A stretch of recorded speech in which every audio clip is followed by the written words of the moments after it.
What's happening, folks? Welcome back to Celtic Fans TV, full-time reaction at Celtic 3, Kilmarnock 1. I've got Martin and Callum with me to go over, Martin, what I thought was a good all-round performance and an important 3 points, a chance to extend the lead going into tomorrow, and we did that.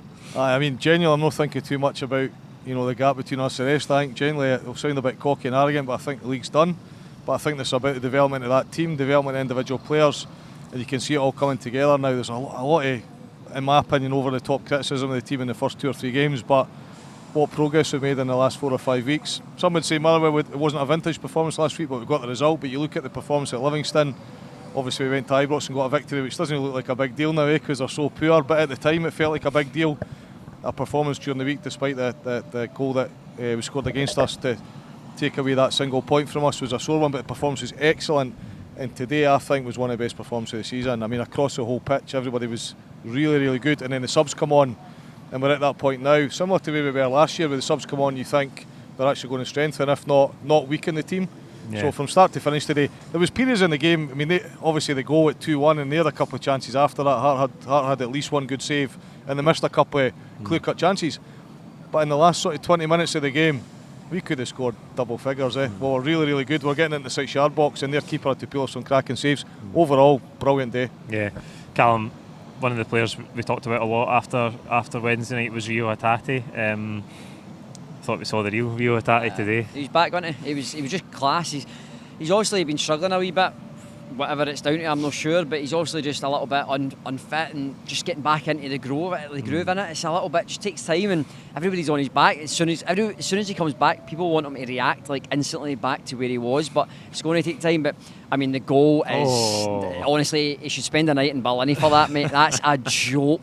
Sends the boy for a pie. Honestly, he rolls his foot and rolls it back through him. He almost drags him back and says, "Nah, see you later, kid. I'm going the opposite way." It's an absolute joke at times, and then the composure just to.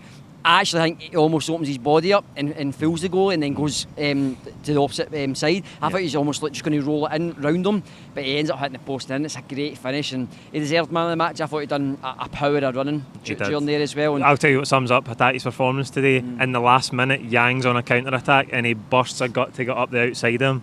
And that tells you everything you need to know about where he's trying to get his fitness to as well. Exactly. I just think Martin covers it well. Celtic are starting to find their groove a little bit. They're starting to click a wee bit, and other teams around us are obviously having disarray. And I mean, I says to you in that video that Celtic would win the league by 10 points. And Chris, shout out to Chris that's watching, but Chris was like, "Nah, no chance, never happening." I'm telling you, like Martin says, the league's already done it, and do you know what? I've not been arrogant.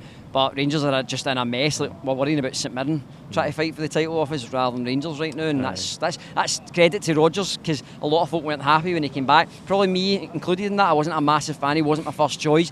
He's had to come through a lot of stuff, problems, injuries, away games to Motherwell, away games to Ibrox and Aberdeen, Livy, tough games, and we're 10 points clear as it stands of Rangers, and we're 7 clear of St Mirren. It's credit to this team. Paul's got a love affair with Kyogo, hasn't he? I mean, he just constantly goes on about Kyogo this, Kyogo that, right? And I understand why. I've got that with Hatate, right? And I'm kind of struggling listening to people criticise me in recent weeks. I'm like, guys, how often have you watched this guy? He's off the scale. We're so lucky to have him, right? We've said that about other players recently. You've talked a lot about going and play in the Prem and that, and some of the comments, they don't like us when we say that, right? So I'm not going to say that. I'm going to say as long as he's here, let's enjoy him. Let's not say he's this and he's that, because he is a superstar, right? And we're all allowed off weeks. We all have bad days at work during the week, don't we? He is an absolute superstar off the scale, and he proved that again today. And I think when you look at that team, you see the development in Scales. Scales has been, I mean, again, a few weeks ago, folk were saying Scales is not good enough.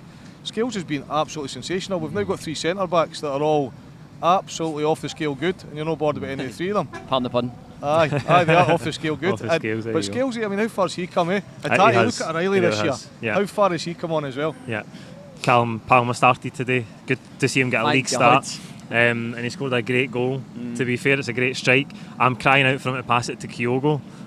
So just as well he scored it. But, of course, yes. Well, he's 1-on-1, isn't he? You're 25 yards for goal and you're taking a shot. Found the top corner, but what a strike. I says to you at Fir Park, the boy's got so much quality, but he's getting no pace. My grand's quicker than the boy. Honestly, he is so slow. He's carrying Pedro's caravan with him. Honestly, he is so slow, but he makes up for it in all the ability. And defending against a player like that, you're going to dive in at times, and he makes things happen. You covered it. He does it. He makes things happen, and the finish is top quality. I almost just cried for him, but as soon as the VAR check, I thought, nah, surely not. 2 good goals. One's already been chopped off against that, so don't do him again.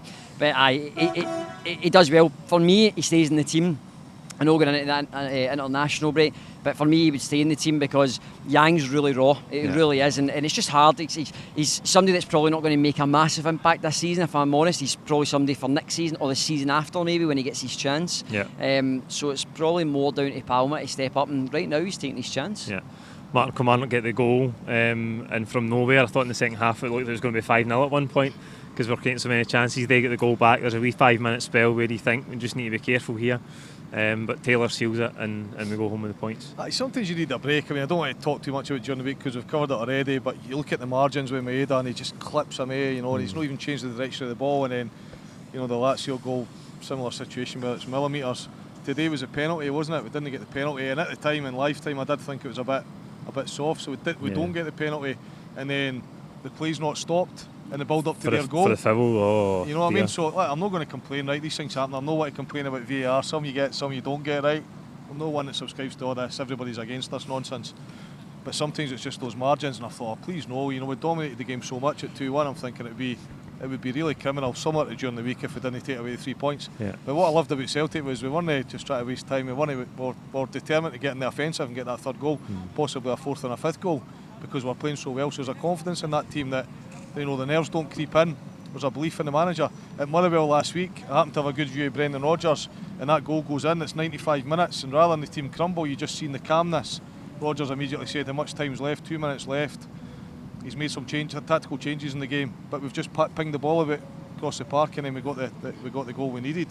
So a little bit similar to that this week. It wasn't so late in the game, and it was only 2-1 rather than it being a draw. But there was a calmness in the team and a determination and a confidence, and it's across the whole team. It's not like the partner players to go through certain individuals.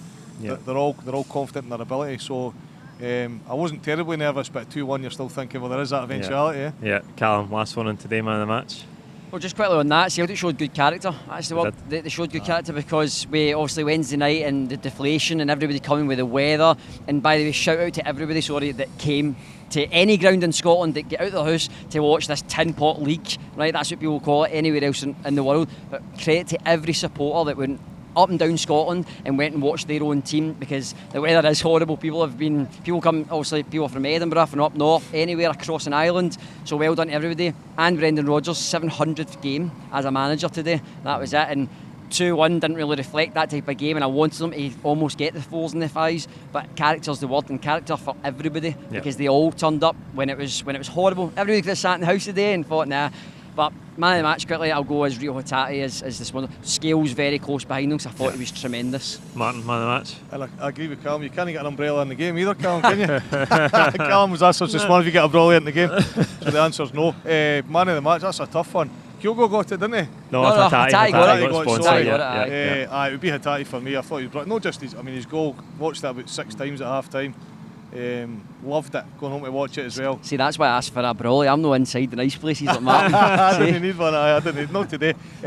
Hatate for me. Not just because he's my favourite player, but he was brilliant today. Full house for Hatate. We'll see you in the pub. Thank you.